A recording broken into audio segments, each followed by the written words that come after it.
요양보호사 자격시험 완벽 정리입니다.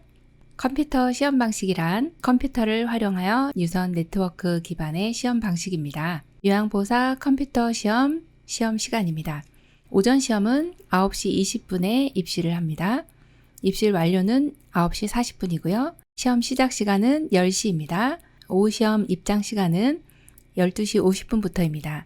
입장 완료 시간은 13시 10분이고 시험 시작 시간은 13시 30분, 오후 1시 반입니다. 응시자 준비 물품이 있습니다. 주민등록증, 운전면허증, 여권, 장애인 등록증, 응시표입니다. 요양보호사 시험에 관한 자세한 내용은 국시원 홈페이지를 참고해 주시면 되겠습니다. CBT 시험 상담 메뉴에 대해서 안내해 드리겠습니다. 01이라고 적혀 있죠? 좌석 번호입니다. 다음은 응시자 정보입니다. 글자 크기입니다. 다음은 화면 배치입니다. 다음은 제한 시간과 남은 시간입니다. 다음은 답 선택과 변경입니다. 페이지 이동입니다. 요양보호사 자격시험 합격 조건은요. 필기 영역 35문제 중 21문제 이상 맞추시면 되고 실기 영역 45문제 중 27문제 이상 맞추시면 합격합니다. 요양보호사 국가자격시험 기출문제 분석표입니다. 제1장 요양보호 개론은 총 17문제 정도 출제됩니다. 1장 요양보호 대상자 2에서는 2문제 정도, 2장 요양보호 관련 제도 및 서비스에서는 4-5문제 정도, 3장 인권과 직업윤리에는 10문제 정도 출제됩니다. 2장의 요양보호 관련 기초지식은 총 18문제 정도 출제가 되고 1장 노화에 따른 변화와 질환에서는 9문제, 2장 치매, 뇌졸중, 파킨슨 질환은 1문제, 3장의 노인의 건강증진 및 질병 예방은 8문제 정도 출제됩니다. 제3장 요양보호 강론은 총 45문제입니다. 이 중 신체활동 지원 23문제, 일상생활 및 개인활동 지원 3문제, 의사소통과 정서 지원 4문제, 요양보호 기록 및 업무보고 2문제 정도 출제되고요. 마지막 치매 요양보호 10문제, 임종 요양보호 2문제, 응급상황 대처 3문제에서 4문제 정도 출제됩니다. 안녕하세요. 요양TV 구독자 여러분 반갑습니다. 요양보호사 자격시험 대비하여 CBT 예상 모의고사 준비했습니다. 열심히 공부하셔서 시험에 많은 도움 되시기 바랍니다. 1번 국제연합이 채택한 노인을 위한 원칙에 관한 설명으로 옳은 것은 1번 가능한 시설 거주를 권장한다. 2번 경제적 능력에 따라 대우한다. 3번 젊은 세대와 분리된 노인 문화를 형성한다. 4번 교육과 문화 서비스 제공은 최소화한다. 5번 시설에서도 기본적인 자유를 누려야 한다. 정답은요? 네, 5번입니다. 시설에서도 기본적인 자유를 누려야 되겠죠. 너무나도 당연한 내용이라고 보시면 되겠네요.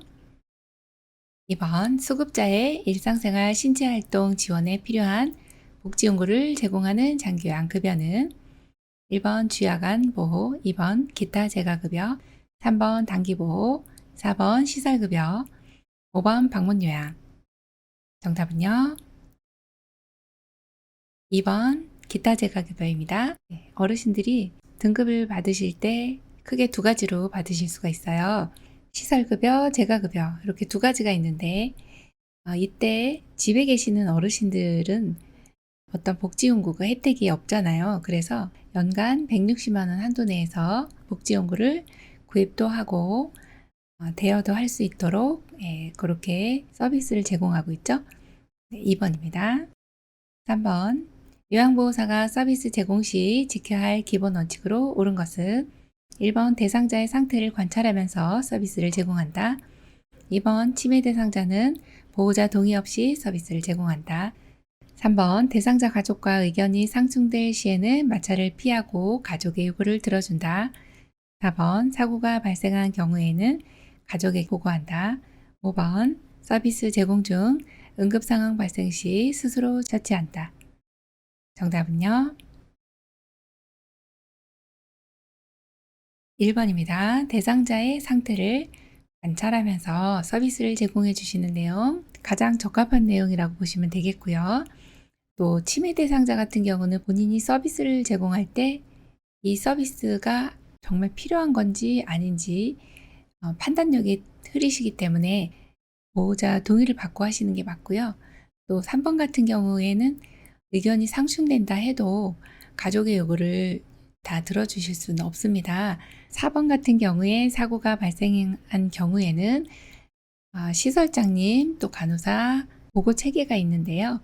응급한 경우에 사고가 발생했을 때는 가족에게만 보고하는 것이 아니라 시설장님 간호사에게 보고를 해주셔야 됩니다. 또 서비스 제공하다가 응급 상황이 발생했을 때는 도움을 받으셔야 돼요. 4번 배우자 사별에 대한 적응 단계 중 노인이 처음으로 경험하는 정서적 반응으로 옳은 것은 1번 고독감, 2번 우울감, 3번 소외감, 4번 정체감, 5번 상실감. 정답은요? 네, 5번 상실감입니다. 사별에 대한 적응 단계는 크게 3단계로 나누게 되는데 첫 번째 단계가 상실감, 두 번째 단계가 정체감이죠. 배우자 없는 삶을 받아들이고 정체감을 갖게 됩니다. 그 다음 마지막 3단계가 개척을 해나가게 되시죠. 잘 이겨내시고 개척을 해나가는 단계. 요 3단계가 사별에 대한 적응 단계로 보시면 되겠고요. 5번 장기요양 인정 신청이 있을 때 방문 조사를 실시하는 담당자로 옳은 것은 1번 장기요양 요원, 2번 장기요양 기관 직원, 3번 국민건강보험공단 직원, 4번 시군구 사회복지사, 5번 보건소 방문간호사. 정답은요? 네, 3번 국민건강보험공단 직원입니다. 자, 이런 내용이 이제 좀 헷갈릴 수가 있습니다. 장기요양 인정신청, 이 인정신청은 언제 하는 건가요? 등급받고 싶으실 때 장기요양 인정신청서를 공단에 제출을 하죠. 나는 장기요양 받고 싶어요. 인정해주세요. 라고 하는 것이 장기요양 인정신청입니다. 이때는 방문조사를 하게 되는데 신청서를 공단에 제출하고 나면 방문조사를 하게 됩니다. 집으로 나와서 담당자가 나오는데 이 담당자는 공무원이에요. 특히 국민건강보험공단 직원이 방문을 하게 됩니다. 그럼 장기요양 요원은 누구입니까? 요양보호사, 간호사, 사회복지사 이런 분들이 장기요양 요원이고요. 장기요양 기관 직원은 거기서 근무하시는 분들, 또 시군구 사회복지사는 시군구에 해당하는 분이지 공단하고는 또 별개로 보시면 되고요. 보건소의 방문간호사는 또 장기요양 인정 신청이 있을 때 방문 조사를 하는 것이 아니라 이분은 방문 간호사이기 때문에 보건소 소속이라고 보시면 되겠죠. 정답 3번입니다. 6번 대상자의 등급 판정 시 경증 치매 진단을 받고 장기요양 인정 점수 43점인 경우 해당 등급은 1번 인지지원 등급, 2번 4등급, 3번 5등급, 4번 등급 외 A형, 5번 등급 외 B형. 정답은요? 1번 인지지원 등급입니다. 등급 판정은 점수만 가지고도 알 수가 있는데요. 지금 경증 치매면서 장기요양 인정 점수가 43점이네요. 43점인 경우에는 인지 지원 등급이 됩니다. 1등급부터 5등급까지가 점수가 매겨지게 되는데 1등급 같은 경우는 95점 이상이죠.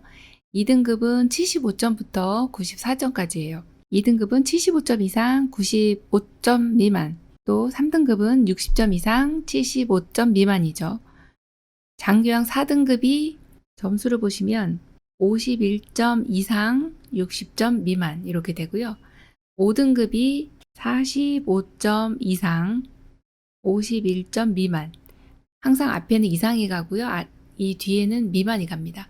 45점 이상 51점 미만. 그런데 인지 지원 등급은 45점 미만인 경우가 이제 인지 지원 등급에 해당이 되거든요. 그래서 여기에서는 경증이면서 43점이에요. 그러면 점수만 알아도 1번으로 맞추실 수가 있고요.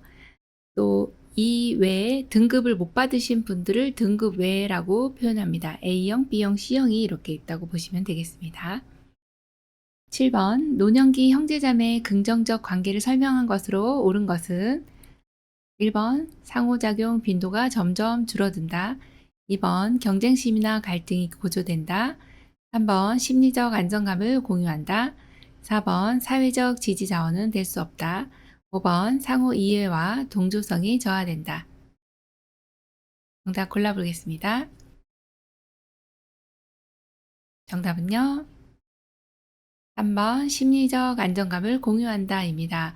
노년기 형제 자매는 경쟁적 관계에 있다가 점차 서로 의지를 하고 또 사회적인 큰 지지 자원이 되면서 그러다 보니 심리적 안정감을 공유하게 되는 그러한 관계로 바뀝니다. 그래서 상호작용은 빈도가 점점 늘어나고 또 갈등은 점점 없어지죠. 지지 체계가 되면서 상호 이해와 동조성도 증가되는 경향을 보인다고 보시면 되겠습니다. 8번 노인 요양시설 입소 대상자들의 요양보호 서비스 장점으로 옳은 것은 1번 총체적인 의료 간호 요양 서비스를 제공받는다. 2번 대상자는 지역사회와 연결이 쉽다. 3번 서비스 제공의 책임 소재가 불분명하다. 4번 대상자의 요구나 변화를 파악하기 어렵다. 5번 대상자의 사생활이 존중되고 개인 생활이 가능하다. 정답 골라보겠습니다. 정답은요.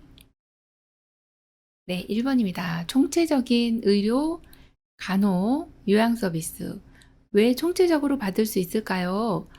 여기에는 의료인도 어르신 25명당 1명의 의료인이 있어요. 간호도 25인 이상이면 1명씩 배치가 되어 있고요. 요양보호사님, 당연히 요양보호 서비스 제공해 주시고요. 그래서 시설에 계시면 이런 장점이 있습니다. 9번 노인 부양 문제 해결을 위한 노인의 개인적 대처 방법으로 옳은 것은 1번 노인 요양보험 확대, 2번 노인 복지정책 강화, 3번 노인 요양시설 확대, 4번 사회교육 프로그램 참여, 5번 양질의 노인 일자리 개발. 정답 골라보겠습니다.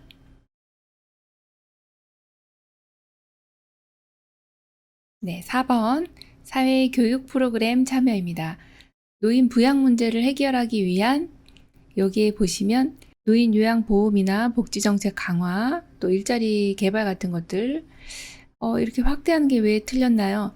그거는 이제 사회적인 대처예요. 국가적인. 근데 지금은 개인적인 대처란 말입니다.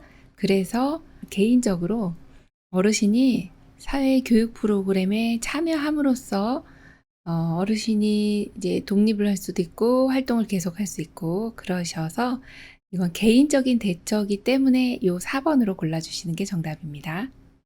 10번 다음 내용에 해당하는 노인학대 유형은 안경이 깨져 있다. 더럽고 찢어진 옷을 입고 있다. 오물로 이불이 더럽고 욕창이 있다. 1번 방임, 2번 유기, 3번 신체적 학대, 4번 정서적 학대, 5번 경제적 학대. 정답은요? 정답은 1번 방임입니다. 노인 학대는 시험에 출제 많이 되고 있죠? 학대 유형을 각각 알고 계셔야 하는데 지금처럼 안경도 깨져 있고 더러운 옷도 입고 있고 또 오물로 이불도 더럽고 욕창도 있어요. 근데 내버려 둔 거죠. 그냥 내버려 뒀네. 그러면 방임으로 골라주시면 되고 뭔가 의도성이 있으면 유기 쪽으로 가시면 되고요. 신체적인 학대는 이 신체를 구탈한다든지 이런 폭력을 휘두르는 것을 신체적인 학대라고 보시면 되고 정서적인 것은 말로 하는 것이고요. 경제적인 것은 금전적인 거랑 관련 있다고 보시면 되겠습니다. 11번 요양보호사가 물건을 들어올릴 때 허리를 보호하는 자세로 옳은 것은 1번 무릎을 펴고 무게중심을 높인다. 2번 몸의 무게중심을 낮추고 지지면을 좁힌다. 3번 물건을 최대한 몸 가까이 위치하여 들어올린다. 4번 물건을 든 상태에서 허리를 돌려 방향을 전환한다. 5번 양손으로 물건을 들어 올릴 때는 허리를 구부리고 들어 올린다. 정답 골라보겠습니다. 네, 3번입니다. 물건을 최대한 몸 가까이 위치하여 들어 올린다. 그렇게 해야 힘을 적게 쓰면서 최대한의 효과를 볼 수 있는 자세죠. 허리를 덜 다치게 하는 보호하는 자세로 이 자세를 보시면 되고 그리고 무릎은 항상 물건을 잡을 때 이렇게 가까이서 들어주시고 무릎을 구부려 주셔서 중심점을 낮게 해주시고 또 다리는 어깨 넓이 정도로 벌려주시면 요 체위가 가장 신체 손상이 적게 일어나는 그러한 자세라고 보시면 되겠습니다. 12번 제가 요양보호 서비스 중 대상자가 신체 접촉을 할 때 대처 방법으로 옳은 것은 1번 모른 척하고 일한다. 2번 단호하게 거부 의사를 표현한다. 3번 서비스를 즉시 중단한다. 4번 바로 경찰에 신고한다. 5번 큰 소리로 화를 내며 무안을 준다. 정답 골라보겠습니다. 네, 2번입니다. 신체 접촉을 할 때 단호하게 거부 의사를 표현하는 내용은 가장 우선적인 내용입니다. 이렇게 해서 안 되는 경우에는 시설장님께 보고해 주시면 되고요. 13번 일상생활이 어려운 노인 등에게 장기요양 급여를 제공하므로 노후의 건강 증진 및 생활 안정을 도모하고 가족의 부담을 덜어주기 위한 사회보험 제도는 1번 공공부조, 2번 노인 장기요양보험, 3번 국민건강보험, 4번 기초노령연금, 5번 국민연금. 정답은요? 2번 노인 장기요양보험입니다. 일상생활이 어려워요. 그래서 이분들에게 장기요양 급여를 제공합니다. 가족들도 부담이 덜어주는 내용이죠. 그래서 이러한 것은 무엇입니까? 노인 장기요양보험 제도에 대한 목적이고 또 내용이고 그렇습니다. 네, 너무 고마운 보험이죠. 우리가 이 보험이 있기 때문에 또 장기요양 요원으로 근무를 할 수 있다는 것입니다. 14번 직업성 감염 질환을 예방하기 위해 기관에서 해야 할 일로 옳은 것은 1번 대상자에게만 인플루엔자 예방접종을 실시한다. 2번 2년마다 성인병 건강검진을 받도록 한다. 3번 적절한 보호장구를 지급한다. 4번 감염 예방 교육은 신규 교육에만 시킨다. 5번 손 씻기만 잘하면 장갑은 착용하지 않는다. 정답은요? 3번 적절한 보호장구를 지급한다입니다. 직업성 감염 질환을 예방하기 위해서 기관에서 실시해야 할 일이에요. 기관에서는 적절한 보호장구를 지급해 주셔야 그래야 우리가 안전하게 일을 할 수가 있겠습니다. 15번 다음 증상이 나타나는 질환으로 옳은 것은 만성 염증성 질환으로 기관지 벽의 부종과 기도협착, 숨을 내쉴 때 쌕쌕거리는 호흡음, 꽃가루 진먼지 진드기, 찬 공기 노출 시 기도의 과민 반응, 1번 천식, 2번 폐렴, 3번 폐결핵, 4번 흉막염, 5번 만성 기관지염. 정답 골라볼까요? 네, 1번 천식입니다. 이 기관지벽이 부족과 기도 협착 이런 게 엄청나게 좁아져서 내쉴 때 쌕쌕거리는 호흡음이 들리는 거예요. 이런 소리, 이런 소리가 나는 그런 호흡음이 나는 것이 이제 전형적인 천식의 유형인데요. 알레르기 물질이 있습니다. 꽃가루, 진드기, 찬 공기 혹은 고양이나 강아지의 털, 분비물 이런 걸로 인해서 기도가 유별나게 과민 반응을 보이는 것을 천식이다 라고 보시면 되겠습니다. 16번 다음과 같은 전구 증상이 나타날 때 의심할 수 있는 질환은 한쪽 팔다리가 마비되거나 감각이 이상하다. 일어서려고 하면 자꾸 한쪽으로 넘어진다. 말할 때 발음이 분명하지 않거나 말을 잘 못한다. 1번 난청, 2번 빈혈, 3번 고혈압, 4번 뇌졸중, 5번 폐렴. 정답은요? 네, 4번 뇌졸중입니다. 이런 전구 증상이 있다. 전구 증상은 어떤 질병이 나타나기 전에 발견할 수 있는 증상들이에요. 한쪽 팔다리가 마비되거나 감각이 이상한 거는 이제 반신마비라고 해서 양쪽 뇌가 있는데 이 뇌가 교차가 일어납니다. 연수에서. 그래서 왼쪽 뇌가 다치면 오른쪽 팔다리가 마비되는 거죠. 오른쪽 뇌가 손상이 오면 왼쪽 팔다리가 마비되거나 감각이 이상해집니다. 그리고 일어서려고 하면 자꾸 한쪽으로 넘어지는 것이 이제 이 뒤쪽에 보면 소뇌가 있습니다. 손해가 이상이 생겼을 때 이런 증상이 나타나고요. 또 말을 할 때 분명하지 않는 그런 발음으로 말을 한다. 이런 경우는 측내 쪽 왼쪽에 언어 중추가 있거든요. 그래서 이럴 때 말을 잘 못하고 합니다. 그래서 뇌졸중일 때는 이제 어르신께 웃어보세요 했는데 이렇게 양쪽이 똑같이 이렇게 웃어줘야 되는데 입이 한쪽이 비뚤어진다든지 아니면은 팔을 들어보세요 했는데 한쪽은 팔을 들 수 있어요. 근데 한쪽은 팔을 못 들어요.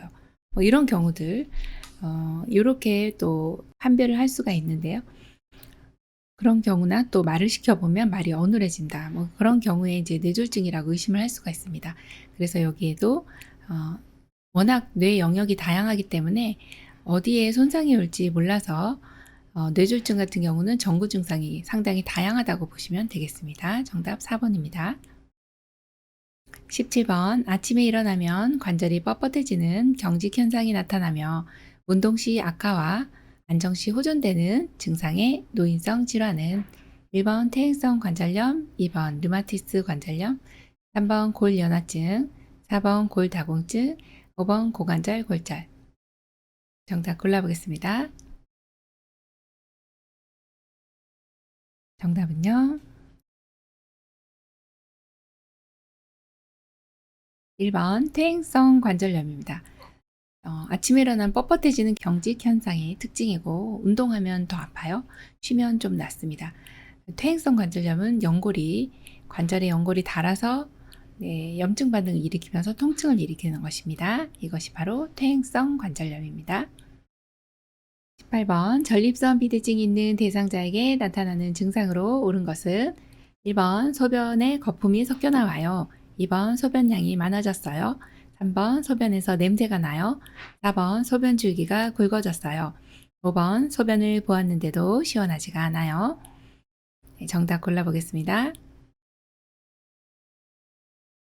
5번이죠. 전립선 비대증이 있는 분들은 이러한 경험을 하시게 되는데 소변을 보았는데도 시원하지가 않다라는 것은 잔뇨량이 많다는 것입니다.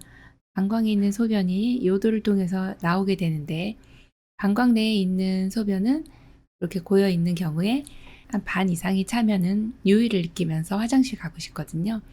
남성분에게만 있는 생식기관으로서 전립선인데 이 전립선이 비대해지면 요도를 받게 됩니다. 그래서 요도가 좁아졌어요. 좁아져서 힘을 줘야 소변이 나오기 때문에 시원하게 보시지 못하는 경우들이 많습니다. 이것을 전립선 비대증이라고 합니다. 19번 사지마비 대상자가 다음 그림과 같이 누워있을 때 욕창이 가장 잘 생기는 부위는 1번 가, 2번 나, 3번 다, 4번 나, 5번 마. 정답 골라보겠습니다. 많이 풀어보셨죠? 네, 4번입니다. 라예요. 엉덩이 부분, 자 여기가 어딘가요? 하면은 청골이에요. 처음 들어보는 분도 있으실 텐데 요 사람의 뼈는요 목에서부터 경추, 그 다음에 이렇게 가슴, 흉추, 그 다음에 요추, 그 다음에 천추, 밑추, 꼬리뼈까지 이렇게 연결이 돼 있거든요. 여기 위에 부분은 목이고 여기 중간은 가슴이고 여기는 허리예요. 허리는 요추 밑에 천추가 있는데 그거를 천골이라고 합니다. 이게 바닥에 딱 닿는 부위예요. 가장 많이 생기고요. 그리고 뼈하고 너무 가깝기 때문에 살이 없고 한번 발생이 되기 시작하면 거의 1단계에서 2단계는 금세 또 진입이 되고 그러다 보면 3단계, 4단계까지 뼈까지 진행이 되는 경우들이 많습니다. 더군다나 대소변이 새어나오는 곳이라서 젖기가 쉽고 축축하기 때문에 또 욕창 발생 위험이 가장 높은 곳이라고 보시면 되겠습니다. 20번 요양보호사의 다음 행동 중 대상자에게 욕창 발생이 우려되는 경우는 1번 청골 부위에 도넛 모양의 베개를 대어준다. 2번 체위를 자주 변경해준다. 3번 침상 시트를 바르게 편다. 4번 무릎 사이에 베개를 끼운다. 5번 기저귀가 뭉치지 않게 펴서 채워준다. 정답은요? 1번 청골 부위에 도넛 모양의 베개를 대어준다. 도넛 모양의 베개, 이렇게 생긴 베개가 있거든요. 아이들 예전에 키울 때 보면 뒤통수 이쁘게 만들려고 짱구 베개 같이 이런 베개가 있는데, 요걸 대어주면 오히려 혈액순환이 여기 안쪽에 있는 피부와 바깥쪽에 있는 피부 순환이 덜 된다, 이렇게 되어 있어요. 그래서 도넛 모양의 베개를 대어준다든지, 아니면 여기에 또 파우더를 뿌려준다든지, 이런 거는 오히려 욕창이 더 악화될 수가 있고요. 2, 3, 4, 5번은 아주 잘하시는 내용으로 보시면 됩니다. 21번 바른 영양 섭취를 돕는 방법으로 옳은 것은 1번 고혈압 치료를 위해 고열량 식사를 한다. 2번 칼슘의 흡수를 위해 비타민 D를 섭취한다. 3번 단백질 섭취를 위해 과일 채소류를 먹는다. 4번 콜레스테롤을 줄이기 위해 유제품과 콩을 제한한다. 5번 염분을 줄이기 위해 소금을 빼고 간장, 된장을 충분히 넣는다. 정답은요? 네, 2번입니다. 칼슘의 흡수를 돕기 위해서는 비타민 D를 같이 섭취해 주시면 되고요. 연령이 높을수록 칼슘이 흡수가 잘 안 됩니다. 그래서 연세 드시면 비타민 D를 같이 드셔주시는 것이 칼슘 흡수에 도움이 된다고 보시면 되겠습니다. 22번 노인 대상자의 운동관리 방법으로 옳은 것은 1번 마무리 운동은 심박동수가 안정될 때까지 한다. 2번 강도가 높은 운동으로 폐활량을 늘린다.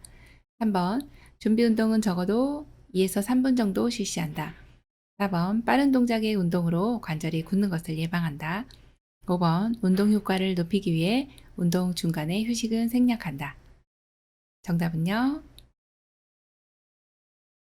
네, 1번입니다. 마무리 운동 너무 중요하죠. 준비 운동과 함께 마무리 운동은 반드시 해주셔야 하고, 강도가 높은 운동은 삼가해 주셔야 합니다. 또 준비 운동은 10에서 15분 이상 꼭 해주셔야 하고, 또 빠른 동작의 운동을 하시다 보면 오히려 근골격계 손상이 일어날 수가 있습니다.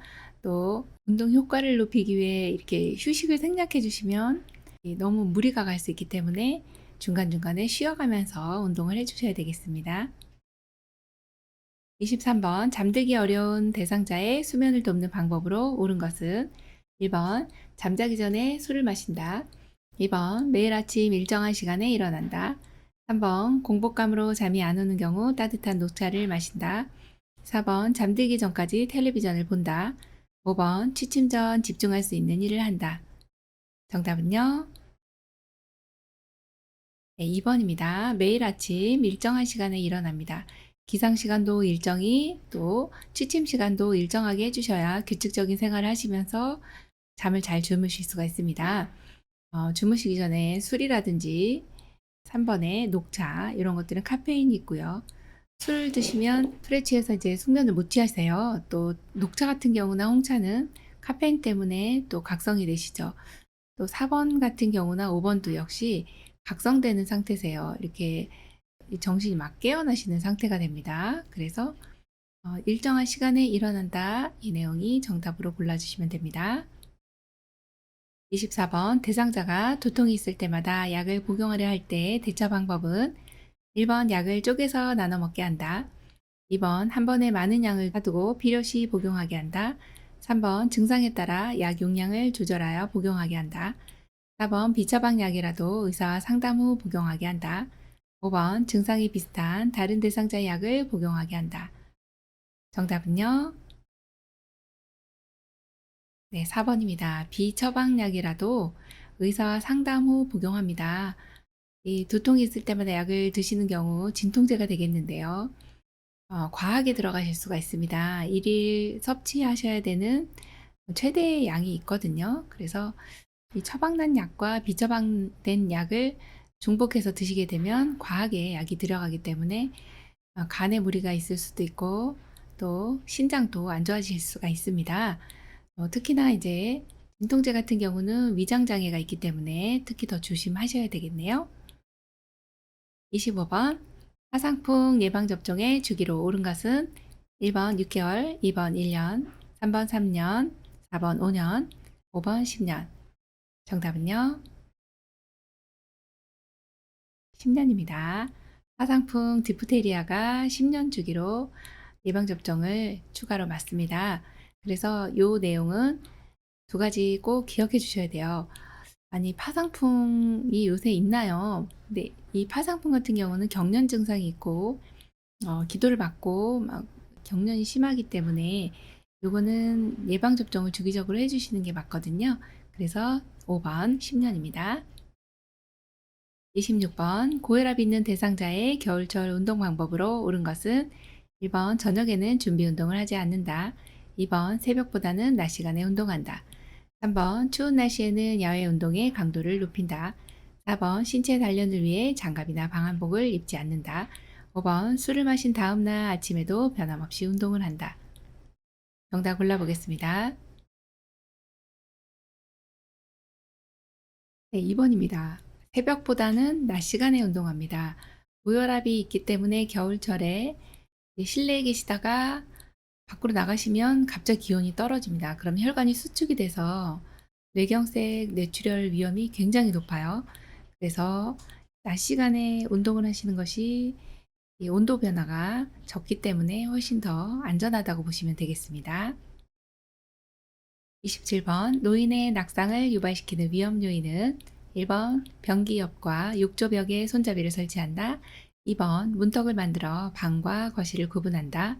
3번 주방에 미끄럼 방지 고무 매트를 깔아둔다. 4번 계단, 욕실 등을 어둡지 않게 한다. 5번 바닥에 흘린 것은 즉시 닦아준다. 정답은요? 네, 2번입니다. 문턱을 만들어 방과 거실을 구분한다. 이것이 낙상을 유발시키는 위험 요인인가요? 네, 맞습니다. 문턱이 있다면 어르신들은 끄는 듯한 발걸음거리가 되기 때문에 걸려 넘어집니다. 그래서 문턱은 항상 없앤다. 이걸로 기억을 해주셔야 됩니다. 이렇게 만들면 더 위험하다라고 보시면 됩니다. 28번 가스레인지 불에 음식을 올려놓고 자꾸 잊어버리는 대상자를 돕는 방법으로 옳은 것은 1번 시설에 입소하게 한다. 2번 휴대용 가스레인지를 사용하게 한다. 3번 가족과 상의하여 가스레인지를 없앤다. 4번 조리할 때는 주방을 떠나지 않도록 교육한다. 5번 일주일 분량의 음식을 한꺼번에 준비해 둔다. 정답은요? 네, 4번입니다. 조리할 때는 주방을 떠나지 않도록 교육한다입니다. 가스레인지에 불을 올려놓고 자꾸 잊어버리세요. 그러면 냄비도 타고 음식도 타고 집도 다 타고 네, 이런 예들이 상당히 많습니다. 그래서 이때는 조리할 때 주방을 떠나지 마세요 라고 교육해 주시면 되겠습니다. 29번 휴대용 경사로 선정 시 고려해야 할 사항으로 옳은 것은 1번 회사명, 2번 균형감, 3번 디자인, 4번 색상, 5번 청결성. 정답은요? 네, 2번 균형감입니다. 휴대용 경사로 하면 경사로는 복지용구 중에 대여 품목입니다. 자, 휴대용은 가지고 다니면서 쓰는 거죠. 밖에서. 예를 들어 어르신 차를 타고 빵빵하고 이제 병원에 가실 건데 어르신 타셨어요. 그런데 휠체어를 들어서 올리기가 힘들죠. 그래서 이런 경우에 휴대용 경사로를 들고 다니다가 딱 설치를 하고 이 휠체어를 딱 올리는 거죠. 요거는 양쪽이 균형감이 없으면 올리기가 힘들겠어요. 그래서 첫 번째가 균형감이고 또 안정성이 있어야 된다라고 보시면 되겠습니다. 30번 고혈압 대상자의 식단으로 옳은 것은 1번 새우튀김, 달걀 야채찜, 2번 보리밥, 감자국, 3번 흰밥, 청국장, 4번 버섯 무침, 베이컨, 5번 잡곡밥, 고등어 자반구이. 정답은요? 2번 보리밥, 감자국입니다. 고혈압이 있어요. 혈압이 높으시죠? 두 가지 주의해 주셔야 합니다. 기름진 것과 짠 것. 자, 1번에 보시면 새우튀김 기름졌어요. 안 되죠. 자, 달걀 야채찜 괜찮습니다. 보리밥 감자국, 네, 큰 문제 없어서 이게 정답이고요.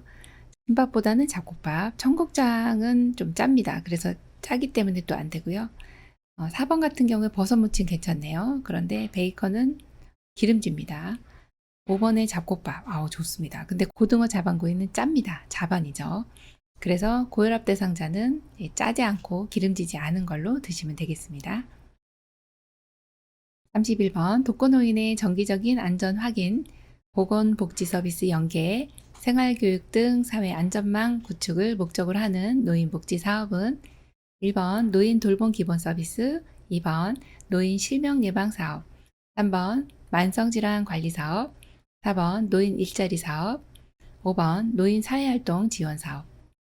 정답은요. 이건 조금만 공부하셔도 맞추실 수 있는 내용인데요. 1번입니다. 노인 돌봄 기본 서비스입니다. 독거노인, 혼자 사시는 어르신들 많으신데요. 또 안전이나 보건, 혹은 생활교육 등 이런 안전망 구축을 위해서 하는 노인복지 사업입니다. 이것이 바로 노인 돌봄 기본 서비스 이렇게 보시면 됩니다.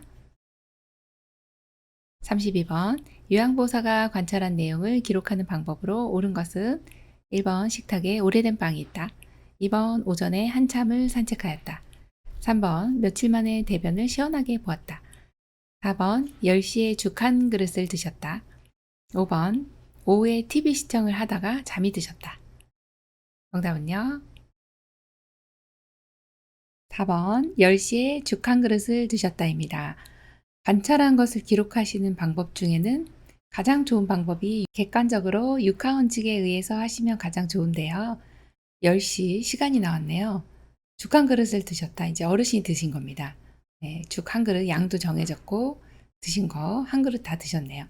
네, 요게 가장 잘 기록했다라고 보시면 되겠습니다.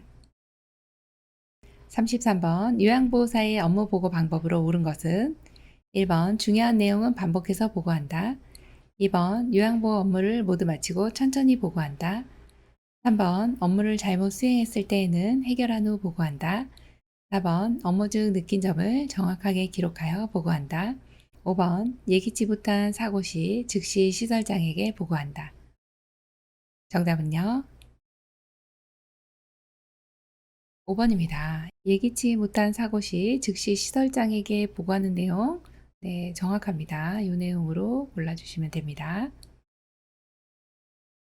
34번 기억력 상실이나 시간과 방향 감각의 저하로 인해 아무런 계획도 목적지도 없이 돌아다니는 치매 대상자의 문제 행동 유형은 1번 망상, 2번 배회, 3번 건망증, 4번 수면장애, 5번 반복적 행동. 정답은요? 2번 배회입니다. 아무런 계획도 없고 목적도 없이 돌아다니는 치매 대상자, 이런 경우는 배회인데요. 배회를 하시면 이제 문제가 다니시다가 사고 위험이 높아지고 또 집을 못 찾아오시기 때문에 실종되시는 사례가 많습니다. 그리고 흔하게 일어난다는 것이 또 특징 중에 하나입니다. 35번 임종이 임박한 대상자의 증상으로 옳은 것은 1번 의식이 뚜렷해진다. 2번 피부색이 점차 붉게 변한다. 3번 혈압이 올라간다. 4번 항문이 열리고 실변을 한다. 5번 자극에 민감하게 반응한다. 정답은요? 네, 4번입니다. 항문이 열리고 실변을 한다입니다. 네, 임종이 임박하신 분인데요. 항문이 열린다. 관략근이 풀리는 것입니다. 그래서 관략근이 풀리고 실변을 하게 되시는 경우가 이제 나타나는데, 그래서 이때는 이제 기저귀를 채워드리게 됩니다. 나머지는 임종이 임박한 대상자의 증상이 아니고, 이런 경우는 오히려 임종하고 멀어지는 그런 내용이라고 보시면 되겠습니다. 36번 대상자가 요양보호사에게 약 사러 가는 길에 아들 운동화도 사다 달라고 부탁을 할 때 대처 방법은 1번 다음에 올 때 운동화를 사다 주겠다고 말한다. 2번 대상자가 직접 관리 책임자에게 요청하게 한다. 3번 관리 책임자에게 보고한 후 운동화를 사다 준다. 4번 가족에게 대상자의 약과 아들 운동화를 사오게 한다. 5번 가족의 물품은 사다 줄 수 없다고 설명한다. 정답은요? 네, 5번입니다. 가족의 물품은 사다 줄 수 없다고 말씀하시는 게 맞습니다. 어르신 것은 사다 드릴 수가 있지만 가족의 것은 안 되는 것입니다. 37번 노인의 피부가 건조하지 않도록 관리하는 방법으로 옳은 것은 1번 매일 뜨거운 물로 샤워한다. 2번 목욕 후 물기는 그대로 둔다. 3번 실내 습도는 30에서 40%를 유지한다. 4번 수시로 때를 문질러 닦는다. 5번 순한 비누와 보습제를 사용한다. 정답은요? 네, 쉽네요. 네, 쉬운 내용이죠. 순한 비누와 보습제. 비누는 순한 것을 쓰시고 보습제는 수분크림 같은 보습하는 거죠. 수분을 충분히 드릴 수 있는 그런 로션 크림을 사용하시면 되고요. 또 1번 같이 뜨거운 물을 사용하시면 오히려 건조가 유발됩니다. 또 목욕 후 물기는 닦아주시는데 이 수건으로 두드려서 말려주셔야 하고요. 그리고 이 물기가 다 마르기 전에 보습제를 발라주시면 됩니다. 또 실내 습도는 40에서 60%가 됩니다. 30%는 조금 낮습니다. 안 되고요.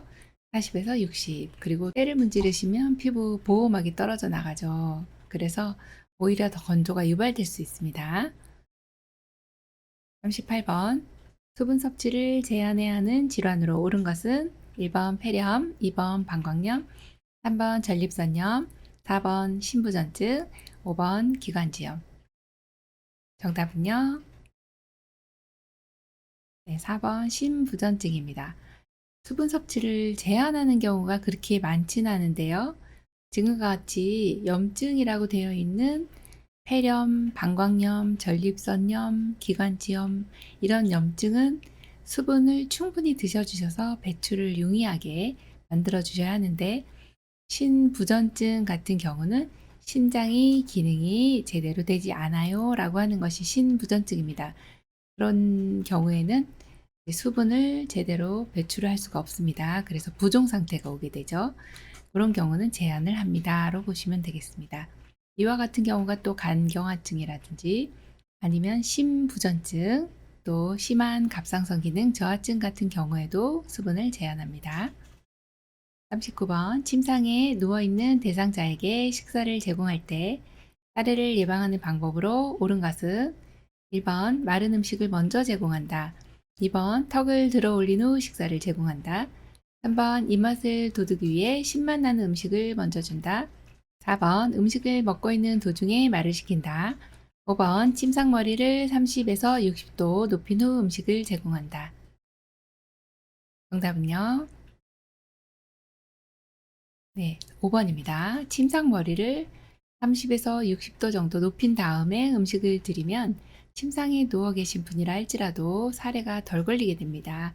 이 내용은 출제가 자주 되는 내용입니다. 기억해 주시고요. 40번 의식이 없는 대상자에게 경관 영양을 돕는 방법으로 옳은 것은 1번 식사 시작과 끝을 알려준다. 2번 청색증이 나타나면 천천히 주입한다. 3번 영양액 주입 후 알코올 솜으로 입안을 닦아준다. 4번 영양 보충을 위해 진한 농축액을 제공한다. 5번 영양액이 역류하면 영양 주머니를 높여준다. 정답은요? 1번입니다. 식사 시작과 끝을 알려주셔야 되겠어요. 경관영양 하시는 경우는 의식이 없거나 연하곤란이신 경우죠. 의식이 없다 할지라도 식사 시간과 끝을 알려주셔야 되겠습니다. 그리고 이번 같이 청색증이 나타나면 천천히 주입하는 것이 아니라 주입을 중단해야 되고요. 영양액 주입하고 나서 입안은 알코올 솜으로 닦아주시면 안 되는 내용입니다. 또 진한 농축액을 공급하시면 설사가 나죠. 그러다 보면 탈수가 옵니다. 또 5번처럼 역류하게 되는 경우는 반드시 잠가 주시고 주입을 중단하고 간호사에게 보고를 해주셔야 되겠습니다.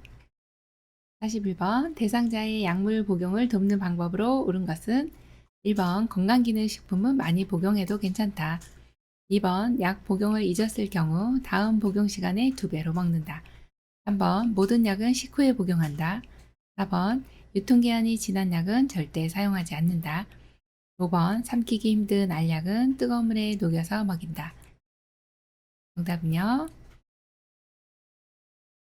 41번은 문제가 참 쉽죠. 약물 복용할 때 유통기한 지난 약은 절대 사용하지 않아야 되는 거. 네, 사실은 이런 문제는 읽기만 해도 맞출 수 있는 내용이기 때문에 잘 끝까지 읽어주시면 되겠고요. 42번 대상자에게 귀약을 투여할 때 옳은 방법은 1번 깃바퀴를 후하방으로 잡아당긴다. 2번 약을 투여한 후 귀지를 제거한다. 3번 점적 후 작은 솜을 하루 동안 끼워 놓는다. 4번 2도 중앙에 정확한 방울수의 약물을 점적한다. 5번 점적 후 귀 입구를 부드럽게 눌러주고 5분간 누워있게 한다. 정답은요? 네, 5번입니다. 점적이라고 하는 것은 약물을 떨어뜨리는데 약물은 항상 측면을 따라 흘러내려갈 수 있도록 떨어뜨립니다. 그리고 귀 입구를 눌러주고 귀 입구면 여기 이렇게 귀를 보시면 여기 볼록하게 튀어나와 있는 여기 이 부분이요. 이렇게 살짝 눌러주시고요. 5분간 누워있으면 그대로 흡수가 되시기 때문에 그렇게 해주시면은 귀약이 잘 흡수가 됩니다. 그런데 이제 1번에 보시면 깃바퀴는 항상 잡아당기는 방향이 있습니다. 후 상방으로 기억해 주셔야 됩니다. 또 약을 투여한 후에 귀지를 제거하진 않습니다. 사실 귀지 제거하는 거 나오면 네, 입구를 닦아주는 건 괜찮은데요. 귀지 제거는 우리가 하는 업무는 아닙니다. 또 점적 후 작은 솜은 하루 동안 끼워 놓으실 필요는 없으세요. 한 15분에서 20분 정도 끼워 놓으시면 되고요. 이도 중앙에다가 딱 떨어뜨리는 거 아니고 측면이라고 보시면 되겠습니다.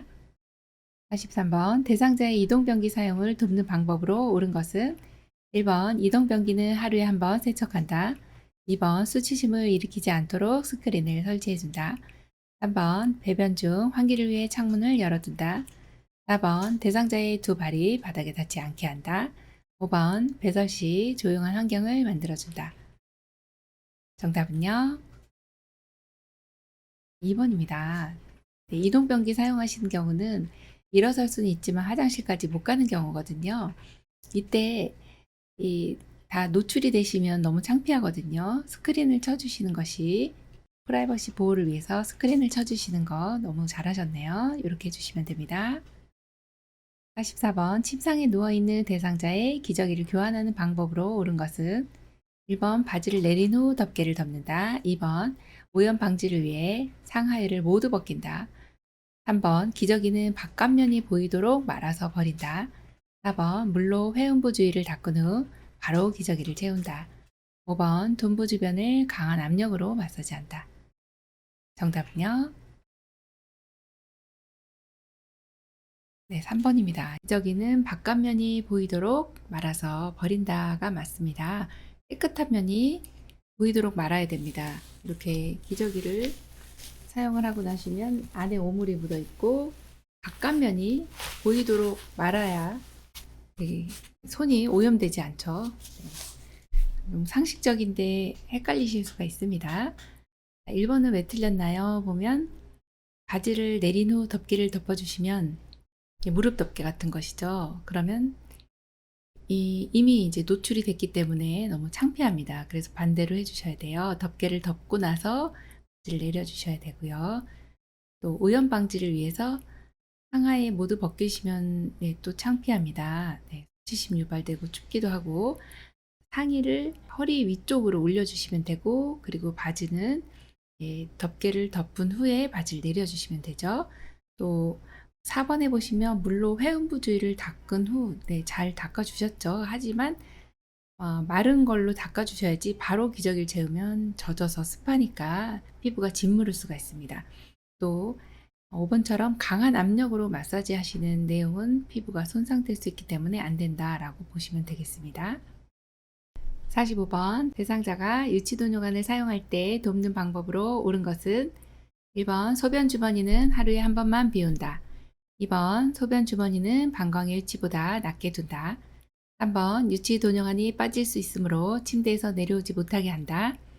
4번 방광에 통증이 오면 즉시 유치도뇨관을 빼준다.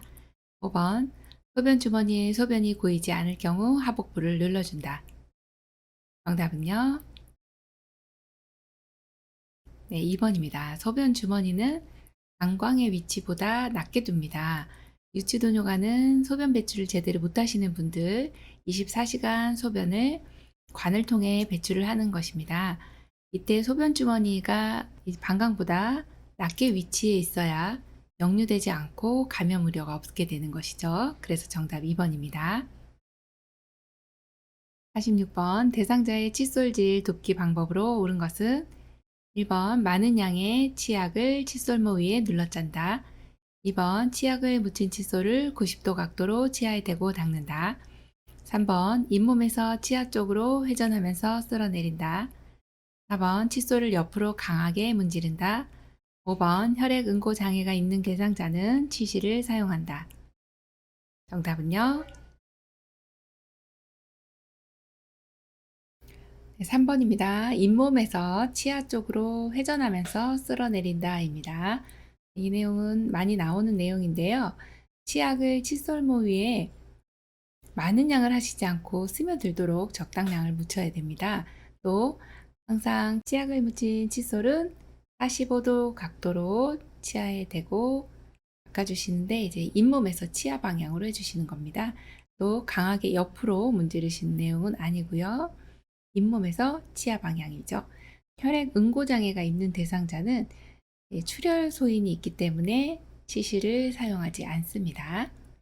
47번 식사 전에 대상자의 입안을 헹구어주는 이유로 옳은 것은 1번 위액 분비를 줄이기 위해서 2번 씹는 기능을 강화하기 위해서 3번 식도 역류를 예방하기 위해서 4번 타액 분비를 줄이기 위해서 5번 구강 건조를 막아 사례를 예방하기 위해서 정답은요? 네, 5번입니다. 구강 건조를 막아 사례를 예방하기 위해서입니다. 식사 전에 입안을 한번 헹구어 주죠. 입이 마른 상태에서는 이제 사례가 더 잘 걸리세요. 그래서 물로 입을 헹궈 주시면 구강이 건조하지 않기 때문에 사례를 예방할 수가 있습니다. 그래서 정답 5번이고요. 48번 편마비 대상자의 통목욕을 돕는 방법으로 옳은 것은 1번 실내 온도를 30에서 40도씨로 맞춘다. 2번 심장에서 가까운 곳부터 닦는다. 3번 욕조물에 30분에서 1시간 정도 담근다. 4번 욕조 턱 높이와 욕조 의자 높이를 같게 맞춘다. 5번 통목욕은 힘들므로 전적으로 도와준다. 정답은요? 네, 4번입니다. 욕조 턱 높이와 욕조 의자 높이를 같게 맞춰야지 낙상 우려가 줄어듭니다. 정답 4번이고요. 49번 수액이 있는 왼쪽 편마비 대상자의 단추 있는 옷을 벗길 때 순서로 옳은 것은 1번 오른쪽 팔 수액 주머니 왼쪽 팔 2번 오른쪽 팔 왼쪽 팔 수액 주머니 3번 왼쪽 팔 수액 주머니 오른쪽 팔 4번 수액 주머니 오른쪽 팔 왼쪽 팔 5번 수액 주머니 왼쪽 팔 오른쪽 팔 정답은요? 1번 오른쪽 팔 수액 주머니 왼쪽 팔입니다. 수액이 있는 왼쪽 편마비 대상자 단추 있는 옷을 벗길 때입니다. 입을 때는 마비된 쪽 먼저, 벗을 때는 건강한 쪽이 먼저니까요. 벗을 때 어느 쪽이 먼저예요? 건강한 쪽이요. 입을 때는 불편한 쪽이 먼저지만 벗을 때는 건강한 쪽이 먼저입니다. 그래서 왼쪽 편마비니까 어느 쪽이 건강할까요? 오른쪽이요. 그리고 항상 수액은 중간에 빼주셔야 하기 때문에 수액 주머니가 나오네요. 그러면 가운데로 넣어주시면 되고요. 그리고 마지막 마비된 쪽 팔을 벗겨주시면 되겠습니다. 정답 1번입니다. 50번 그림과 같이 대상자가 누워서 엉덩이를 들어 올리는 운동을 하는 이유는 1번 침대 위에서 이동이나 보행 시 신체 안정에 도움이 된다. 2번 장시간 와상 상태 시 욕창을 예방한다. 3번 어지러움, 오심, 구토 등의 증상을 완화시킨다. 4번 폐 기능을 강화하여 호흡에 도움을 준다. 5번 관절의 굳어짐을 예방한다. 정답은요? 1번입니다. 침대 위에서 이동이나 보행 시 신체 안정에 도움이 됩니다. 이렇게 엉덩이를 들어 올렸다 내렸다 하시면 침대에서 이동하실 때 좋고요. 보행하실 때 신체 안정에 도움이 되고 낙상 예방에도 도움이 돼요. 그리고 기저귀 갈 때나 또 간이변기를 대고 배설을 하실 때도 굉장히 편하게 하실 수가 있겠습니다. 만약에 5번을 고르셨다면 사실 5번이 틀린 내용은 아니지만 엉덩이를 들어 올렸다 내렸다 하는 것은 1번이 더욱더 정답에 가까운 것을 고르는 문제들도 나오기 때문에 그래서 여기서는 1번이 가장 적합한 것으로 골라주시면 되겠습니다. 51번 대상자가 협조를 할 수 있는 경우 머리 쪽으로 이동시키는 방법으로 옳은 것은 정답 골라보겠습니다. 3번입니다. 협조를 할 수 있는 경우는 대상자 침대 수평으로 맞추고요. 그다음에 베개를 머리 쪽으로 이동하고 그리고 대상자의 손을 머리 쪽 난간을 잡게 합니다. 그리고 한 손은 침상을 잡으시고 요양보사님 한 손은 엉덩이 밑에 대퇴 쪽을 지지하셔서 하나, 둘, 셋 하고 올려주시면 되겠네요. 정답 3번입니다. 52번 편마비 대상자를 옆으로 돌려 눕히는 방법으로 옳은 것은 1번 엉덩이, 어깨, 얼굴의 순서로 돌려 눕힌다. 2번 요양보사는 돌려 눕히려는 반대쪽에 선다. 3번 대상자의 양쪽 어깨를 잡고 돌린다. 4번 돌려 눕히는 앞쪽에서 팔과 무릎을 잡고 돌려 눕힌다. 5번 돌려 눕히는 앞쪽에서 어깨와 엉덩이를 잡고 돌려 눕힌다. 정답 골라보겠습니다. 5번입니다. 돌려 눕히는 앞쪽에서 어디를 잡아요 하면 어깨와 엉덩이입니다. 이렇게 잡고 돌려 눕혀 주시면 되겠고요. 1번 같은 경우는 항상 시선이 먼저 가기 때문에 얼굴, 어깨, 엉덩이 이렇게 순서로 돌려 눕히시면 되고 요양보사님은 돌려 눕히려는 쪽에 서 주셔야 되겠어요. 그리고 대상자 양쪽 어깨 잡고 돌리는 것이 아니라 5번에서처럼 어깨와 엉덩이를 잡아 주셔야 합니다. 또 4번 보시면 돌려 눕히는 앞쪽에서 팔과 무릎 아니죠. 네. 어디를 잡는지 그 잡는 위치를 알고 계셔야 이 문제를 맞출 수가 있습니다. 53번 오른쪽 편마비 대상자를 침대에서 일으켜 세울 때 요양보호사의 돕기 자세로 옳은 것은 정답 골라보겠습니다.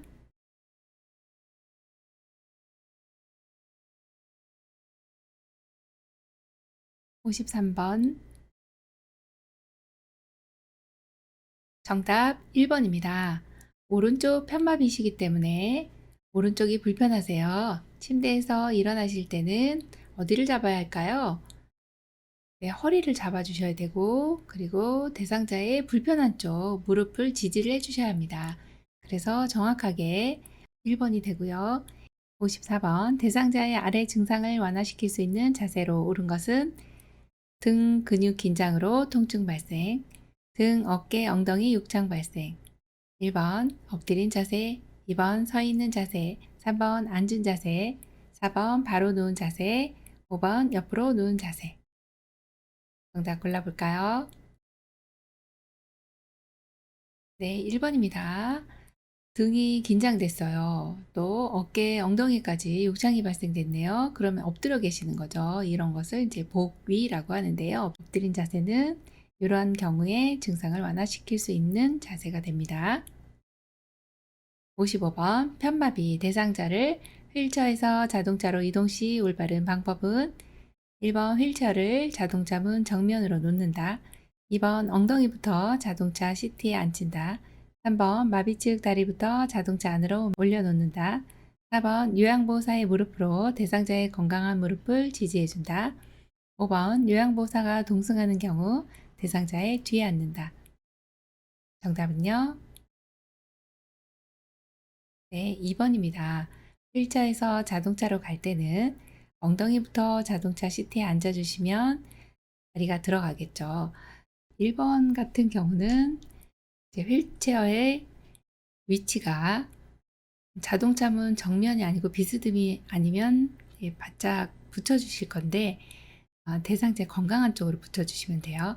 그리고 건강한 쪽으로 가까이 놨기 때문에 들어가는 쪽은 당연히 건강한 쪽이 먼저 들어가게 됩니다.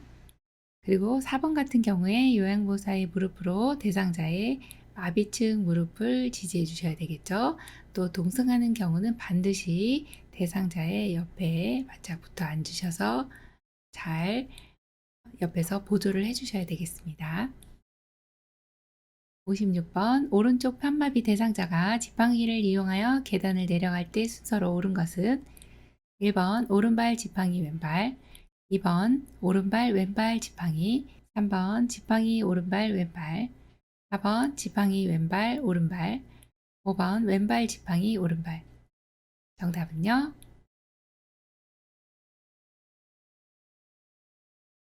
3번입니다. 지팡이 오른발 왼발이 갑니다.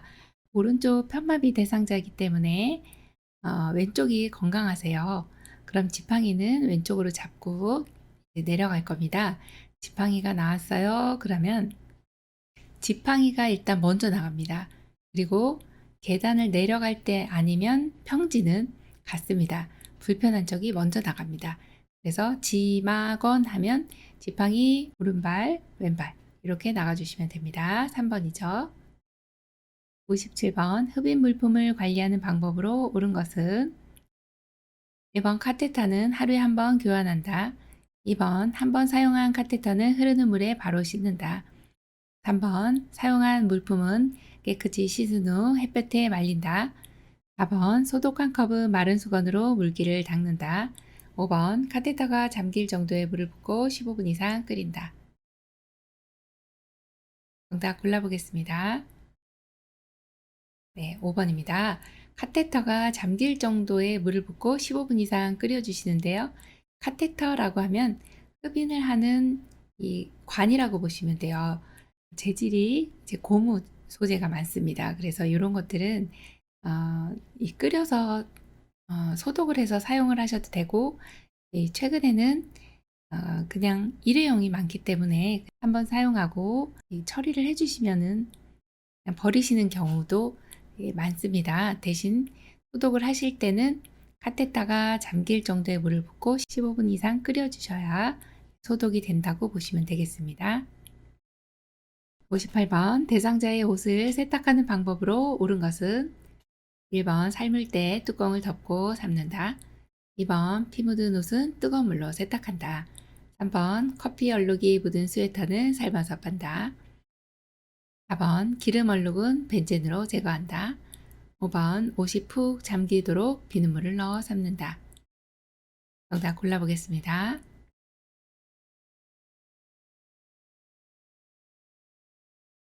네, 1번입니다. 삶을 때 뚜껑을 덮고 삶는다입니다. 피 묻은 옷은 어떻게 하면 될까요? 찬물로 세탁을 하고 그리고 더운 물로 해주시면 되고요. 커피 얼룩 같은 경우는 식초와 주방세제를 1대1로 섞어서 얼룩 부분을 살살 문질러서 제거를 해주시면 됩니다. 또 기름 얼룩 같은 경우는 주방용 세제를 몇 방울 떨어뜨려서 잘 비벼서 제거하시면 되고요. 또 5번처럼 옷이 푹 잠기도록 하시면 비눗물이 보글보글 너무 넘쳐 흐릅니다. 그래서 2분의 1 정도를 넣어서 삶아주시면 되겠습니다. 59번 다음 대화 중 요양보호사의 공감적 대화로 옳은 것은 대상자 전에 요양보호사는 일 그만두었어요. 그분이 일을 참 잘했었는데. 요양보호사 1번 그런 식으로 말씀하지 마세요. 부탁드립니다. 2번 전에 분이 참 잘하셨나 봐요. 저도 열심히 할게요. 3번 제가 마음에 안 드시면 다른 분 소개시켜 드릴까요? 4번 그렇게 말씀하시니 제 기분이 상당히 안 좋네요. 5번 일 그만둔 사람을 왜 찾으세요? 섭섭하네요. 정답 골라볼까요? 네, 2번입니다. 공감적 대화이기 때문에 이 어르신이 지금 어떤 내용을 말씀하셨나요? 그 내용을 나도 공감해야 되는 대화법이거든요. 아이고, 전에 그분이 참 잘하셨나 봐요. 아유, 저도 열심히 하겠습니다. 이렇게 해주시면 공감의 대화로 아주 충분합니다. 60번 대상자에게 좋은 말벗이 되기 위한 요양보호사의 태도로 옳은 것은 1번 대상자와 의존관계를 형성한다. 2번 대상자의 기분이나 감정에 주의를 기울인다. 3번 친해지면 가끔 반말을 한다. 4번 대상자의 삶을 옳고 그름으로 판단한다. 5번 대상자에 대한 좋고 싫은 감정을 솔직하게 표현한다. 정답은요.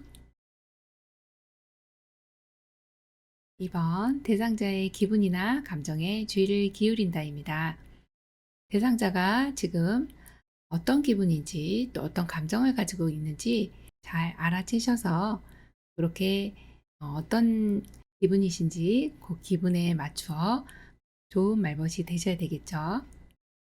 61번 노인성 난청이 있는 대상자와 의사소통하는 방법으로 옳은 것은 1번 조명이 어두운 실내에서 대화한다. 2번 신체 접촉을 하지 않는다. 3번 대상자의 등 뒤에서 큰 소리로 말한다. 4번 보청기의 전원 스위치가 작동하는지 확인한다. 5번 의사소통을 위한 정보 제공 시간을 짧게 한다. 정답 골라볼까요? 네, 4번입니다. 보청기에 전원 스위치가 작동하는지 확인해 주셔야죠. 네, 노인성 난청이 있으신 분들은 잘 안 들리세요. 그래서 소통할 때는 항상 어두운 곳 아니고 밝은 곳입니다. 그리고 신체 접촉을 하고 대화를 시도해 주셔야 되겠어요. 또 등 뒤에서 이야기해 주시면 잘 못 들으세요. 그래서 정면에서 이야기해 주셔야 하고요. 또 정보 제공 시간은 충분히 해 주시도록 해야 되겠습니다. 62번 다음과 같은 방법으로 의사소통해야 하는 대상자는 실물, 그림판, 문자판 등을 이용한다. 손짓, 몸짓을 이용한다. 짧은 문장으로 천천히 이야기한다. 1번 시각장애 대상자, 2번 언어장애 대상자, 3번 판단력 장애 대상자, 4번 주의력 결핍 대상자, 5번 진압력 장애 대상자. 정답은요? 3번 판단력 장애 대상자입니다. 판단을 잘 못하시기 때문에 실물도 이용하시고 그림판, 문자판을 이용하세요. 또 바디랭귀지라고 하는 손짓, 몸짓도 이용하시고요. 짧은 문장으로 천천히 해주셔야 되겠습니다. 63번 치매 대상자의 식사를 돕는 방법으로 옳은 것은 1번 음식을 원할 때마다 제공한다. 2번 색깔 있는 유리 그릇에 담아 제공한다. 3번 소금이나 간장은 식탁 위에 놓아둔다. 4번 음식의 온도를 식사 전에 미리 확인한다. 5번 여러 가지 음식을 한꺼번에 내어 놓는다. 정답은요?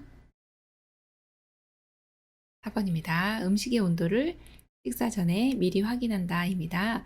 네, 치매 대상자 같은 경우는 판단력이 많이 흐리시기 때문에 온도를 미리 확인해 주시는 게 중요하겠습니다.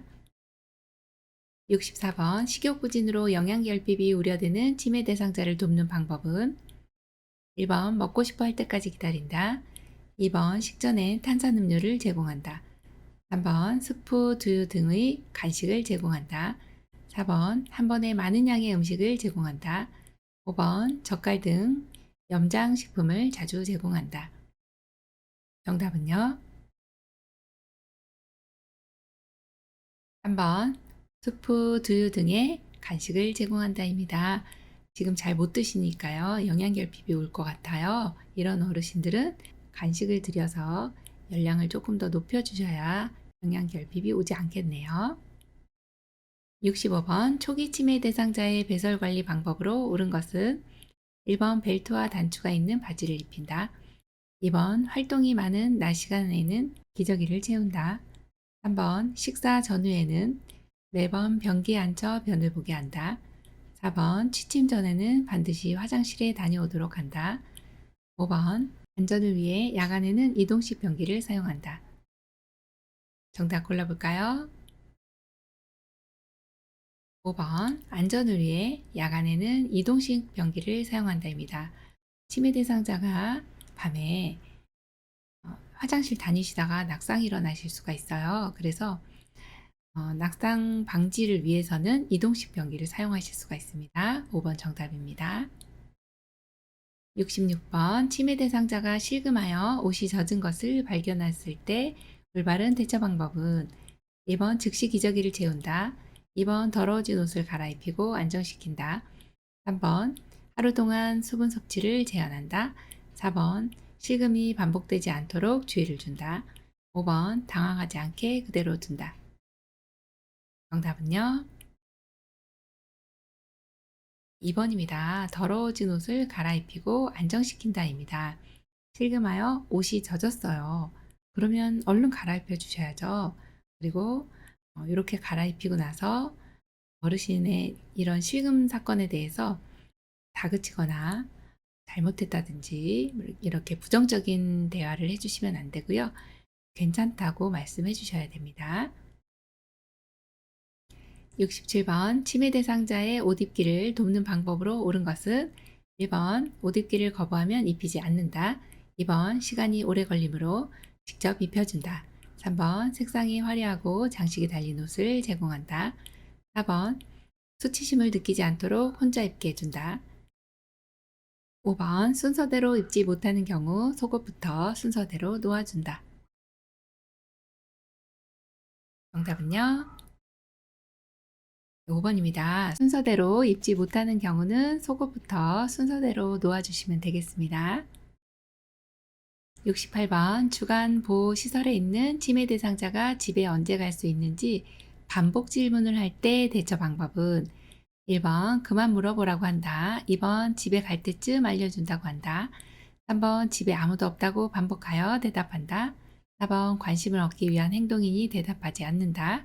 5번 좋아하는 활동을 함께하면서 주의를 환기한다. 정답은요? 5번이죠. 좋아하는 활동을 함께하면서 주의를 환기한다. 이렇게 반복적인 행동을 할 때는 관심을 다른 곳으로 돌려주시는 거예요.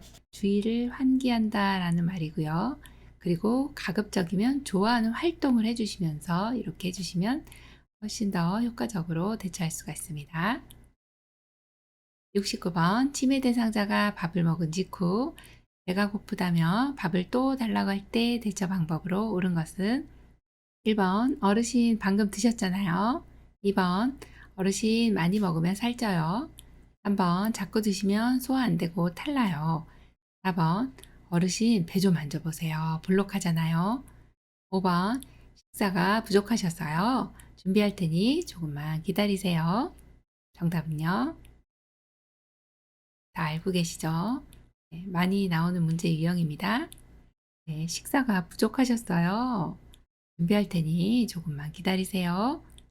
예, 이 내용은요, 거의 매번 출제가 아주 잘 되는 내용이죠.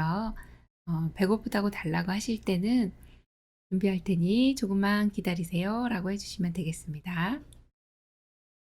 70번 치매 대상자가 선물로 받은 지갑을 다른 사람이 훔쳐갔다고 의심하며 화를 낼 때 대처 방법은 정답 골라볼까요? 1번입니다. 함께 지갑을 찾아본다. 지금 대상자가 지갑을 훔쳐갔다고 의심하는 것이죠. 이렇게 의심망상이 있으신 분은 부정하거나 이렇게 우리도 화를 내거나 하시면 안 되세요.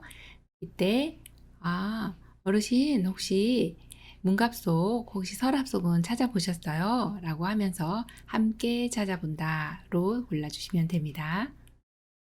71번 치매 대상자가 흥분하여 요양보호사에게 고함치며 난폭한 행동을 보일 때 대처 방법은 1번 팔을 잡아 단호하게 억제시킨다.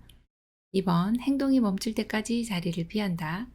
3번 왜 그러는지 이유를 물어본다. 4번 자극을 주지 말고 조용한 곳에서 쉬게 한다.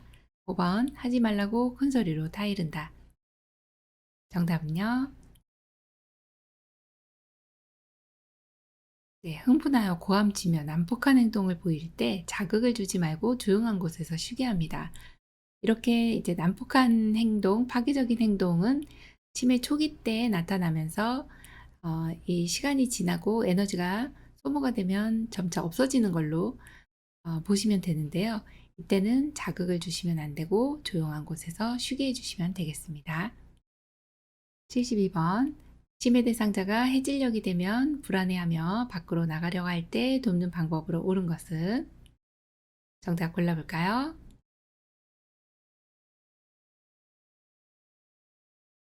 정답은요? 네, 3번입니다. 말벗을 해주며 함께 있는다입니다.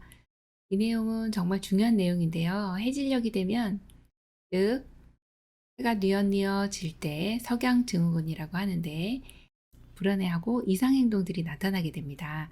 이때는 말벗을 해주는 거 너무 좋고요.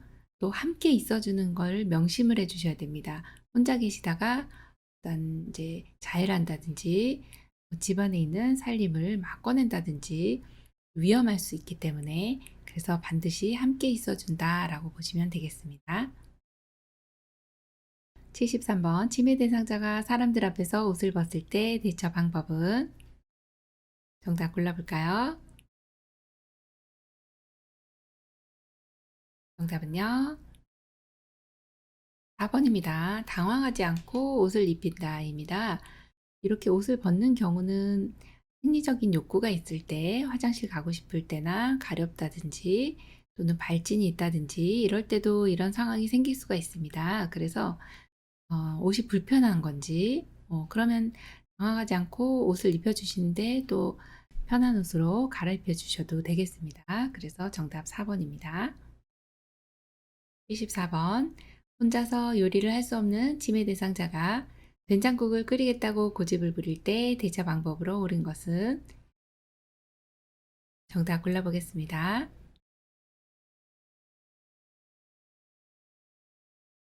1번입니다. 제가 도와드릴게요. 같이 끓일까요? 어르신 요리할 수 없는 분이기 때문에 고집을 부리시는데 우리가 도와드리면 돼요. 같이 된장국 끓여서 드시면 맛있겠네요. 75번 치매 말기 대상자와 의사소통하는 방법으로 옳은 것은? 1번 빠르고 명확하게 말한다. 2번 대화 시 신체 접촉을 피한다. 3번 대상자가 대답하지 않아도 계속해서 이야기한다. 4번 구체적인 대답을 요구하는 질문을 한다. 5번 전문적인 용어를 사용하여 대화한다. 정답은요? 네, 3번입니다. 대상자가 대답하지 않아도 계속해서 이야기합니다. 왜냐하면 치매 말기의 특징 중에 하나가 말씀이 없어지세요. 무언증, 또 혼자 생각해서 말씀 못하시기 때문에 상대방이 말하는 이야기를 따라하게 됩니다. 이런 것을 앵무새 화법이라고 하는데요. 그래서 치매 말기 대상자와는 의사소통하는 것이 상당히 힘듭니다. 대답을 안 하니까 혼자서 우리 유영보 선생님이 어르신 했는데 대답도 없고 말씀도 안 하시고 이런 경우가 많아요. 그렇다고 우리도 말을 안 하시면 안 되니까 대답하지 않더라도 듣고 있다고 가정하고 말씀을 해주시면 되겠습니다. 76번 다음과 같이 말하는 암 말기 환자의 임종 적응 단계는? 어쩌다가 나에게 이런 무서운 일이, 우리 아들 결혼할 때까지만 살게 해주세요. 정답 골라볼까요? 3번 타협입니다. 퀴블로러스의 임종 적응 5단계는 시험의 출제 빈도가 높고요. 요 단계별로 특징이 있는데 키워드가 있습니다. 뭐뭐 할 때까지만이라는 키워드가 나오면 이때는 타협으로 골라주시면 되겠어요. 77번 시설 내에 돌발 사고나 질병이 발생했을 때 응급처치 방법으로 옳은 것은? 정답 골라보겠습니다.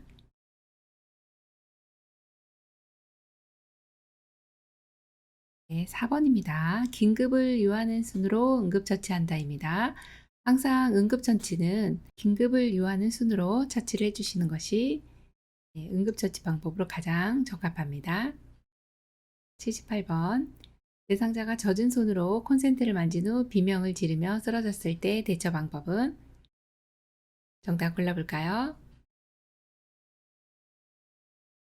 정답은요? 네, 2번입니다. 사고 장소의 전원을 차단하고 그리고서 구조를 해주셔야지 아니면 전부 직원들까지도 위험한 상황이 생길 수가 있겠죠. 79번 대상자가 복도에서 넘어져 손목 골절이 의심될 때 응급처치로 옳은 것은? 1번 손목을 돌려본다. 2번 냉찜질을 해준다. 3번 온찜질을 해준다. 4번 파스를 붙여준다. 5번 부러진 손목뼈를 맞춰준다. 맞춰본다. 정답은요? 네, 2번 냉찜질을 해준다입니다. 골절이 되면 통증과 함께 부종이 따라옵니다. 그래서 냉찜질을 해주셔야 부종도 가라앉고 통증도 완화될 수가 있겠습니다. 80번 자동 심장 충격기를 사용하는 방법으로 옳은 것은? 1번 호흡은 있으나 의식이 없는 대상자에게 사용한다. 2번 심장 충격 실시 후 30대 1의 비율로 가슴 압박과 인공호흡을 반복한다. 3번 분석 중이라는 음성 지시가 나오면 대상자에게서 손을 뗀다. 4번 심장 충격 버튼을 누르기 전 인공호흡을 집중적으로 한다. 5번 전극 패드를 왼쪽 빗장뼈와 오른쪽 젖꼭지 아래에 붙인다. 정답은요? 네, 3번입니다. 분석 중이라는 음성 지시가 나오면 대상자에게서 손을 뗍니다. 자동 심장 충격기는 제일 먼저 도착하자마자 전원을 켜죠. 전원을 켜고 나면 패드를 부착하는데요. 패드 부착 위치는 우리가 오른손잡이죠. 그래서 오른쪽 빗장뼈 아래 이게 먼저예요. 그 다음 왼쪽 겨드랑이 중간선으로 보시면 됩니다. 자, 그리고 패드를 부착하면 이제 심장이 뛰는지 안 뛰는지 심전도를 분석하게 됩니다. 그래서 이 분석할 때만큼은 대상자에서 좀 떨어져 주셔야 되고요. 마지막 4단계 전기 쇼크를 주게 되죠. 이때도 감전 우려가 있기 때문에 붙잡고 있는 모든 사람들 다 대상자에게서 떨어져야 합니다. 그래서 3번에 분석 중이라는 음성 지시가 나오면 대상자에게서 손을 뗍니다. 그리고 1번 같은 경우는 호흡은 있으나 의식이 없는 대상자가 아니라 호흡도 없고 의식도 없는 심정지 대상자에게 사용을 해주셔야 하고요. 가슴 압박 때 인공호흡의 비율은 30대 2로 해주셔야 하고요. 또 4번처럼 심장 충격 버튼 누르기 전에 인공호흡을 집중적으로 하시는 것이 아니고 누르기 전에는 대상자에게서 떨어지셔야 되겠죠. 그리고 5번처럼 전극 패드는 오른쪽 빗장뼈 아래 왼쪽 겨드랑이 중간선 이렇게 보시면 되겠습니다. 요양보호사 자격시험 대비하여 CBT 예상 모의고사 모두 열심히 공부하셨는데요. 공부 열심히 하신 만큼 시험에 모두 합격하시기 바랍니다. 감사합니다.